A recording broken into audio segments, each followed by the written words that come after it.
Welcome to the Rim Break Rodeo. We hope this video helps.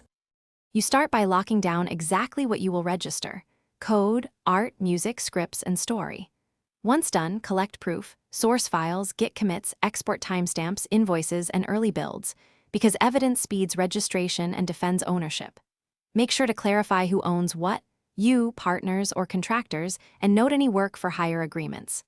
Next, determine whether you'll register the whole game or separate components. This affects fees and coverage.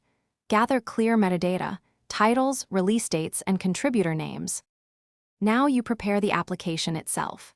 First, assemble the deposit, a playable build plus representative source samples for code and art so examiners can assess originality. Then, fill the registration forms carefully, use exact contributor names, creation dates, and declare prior registrations, if any.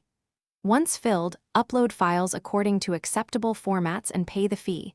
This step triggers the official review. If you have many assets, choose between one comprehensive filing or multiple targeted filings. Weigh cost against legal precision. Finally, submit your completed application and deposit, then record the filing number and confirmation timestamp. These are your legal anchors. Once filed, monitor the Office portal for status changes and promptly answer any requests for clarification.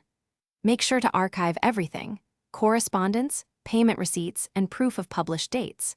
If someone copies your work, use takedown notices and preserve evidence for potential litigation. One troubleshooting tip: if the office rejects a deposit for format issues, reformat immediately and resubmit with a cover letter explaining.